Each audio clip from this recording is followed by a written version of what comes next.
A shrill scrape of metal against porcelain cut through the room's hum. It was a fleeting, jagged sound, more piercing than the bursts of laughter rippling around the table. She tossed her comment lightly, as if asking for another splash of Merlot. "I wish I'd chosen my old love instead," she said. The table dissolved into chuckles, her sisters, her friends, even her mother, whose head snapped back with a sharp, yelping laugh. I didn't join them. My fork came to rest quietly on my plate. My heart pulsed faster, though I curved my lips into a smile. Then I spoke a single line. The room froze, silent as a crypt. She never uttered another word to me after that. 10 years of marriage. Countless nights poured into her dreams, shouldering the burdens of our shared life. I thought we were a team. When her career stumbled, I paid the bills. When her mother's health waned, I sat vigil through the longest hours. When doubt nodded at her, I was the voice assuring her she was enough. But love is a fragile coin, only worth something when both invest. I gave all I had. She saved hers for someone else. The clues were faint at first. Late-night messages. Her phone always turned screen down on the counter, a sudden zeal for nights out with friends. I told myself I was seeing things, but mistrust has a sharp, lingering smell. Then came the night she whispered another man's name in her sleep, not mine but his. I lay awake, staring at the ceiling until morning, each second etching a deeper cut in my heart. That night shifted something inside me. The warmth of devotion cooled into determination. I didn't challenge her. That would have given her the upper hand. Instead, I watched. Her smiles at her phone carried a softness I hadn't seen in ages. Her laughter sparkled quick and bright at the chime of a text. I followed the trail. His name was Daniel. Her old flame, the one before me. Emails revealed the truth.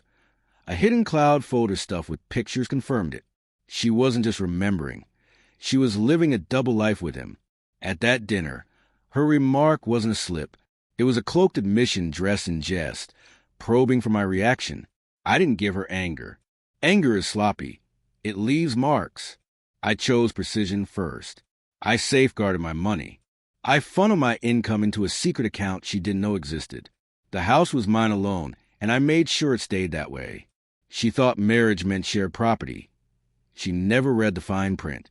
Next, I collected evidence, screenshots, audio, a detailed log of dates, times, and hotel receipts, enough to crush her in any courtroom. Then I cultivated allies. Her friends respected me. Her family held me in esteem. Quietly, I let them see her inconsistencies, a subtle glance when she lied, a faint headshake when her tales didn't add up. Suspicion spread like slow venom. Timing was critical. Vengeance requires the perfect instant, and she gave it to me at that dinner. Her words hung in the air. I wish I'd chosen my old love instead. Laughter followed, as if it were a playful barb. I let a serene smile cross my face, steady as ice. Then I said, "Odd. He seems to think you should have married him, too. I've read the messages." Forks froze midair. Wine glasses trembled in shaky hands.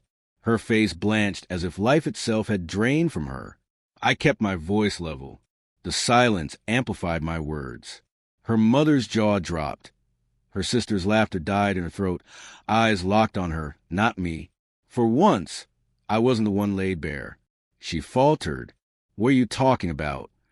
But her voice cracked, exposing her guilt. I leaned back, calm, deliberate. "Look at her phone," I said, "unless she's already deleted it all." No one moved, but they didn't need to. The moment had done its damage. I stood, slid my chair in with precision, and walked away, leaving her marooned in the ruin. She never spoke to me again. Not that night, not the next morning, not when the divorce papers arrived. Her name printed cleanly at the bottom. Her friends contacted me, offering apologies for her. Her mother begged me to rethink. I didn't. The evidence went to my attorney. She left with only her clothes and her regret. Daniel didn't stay either. She burned our marriage for him, and he left her in the ashes. Every bond she had unraveled in her hands. I think back to that dinner sometimes. The clink of cutlery, the forced laughter, the tremor in her hand when I spoke. She thought she held the upper hand, that she was untouchable. She underestimated the power of silence. She underestimated me. I harbor no regrets. Not for a single word. Not for a single move. True revenge isn't rage, or yelling, or begging. It's letting them face their own image in a room full of people who finally see them for what they are. When I left that night, I wasn't the man she betrayed anymore. I was the one who undid her. She wished she'd chosen her ex. I wish she'd kept her thoughts silent. In the end, we both reaped what we sowed.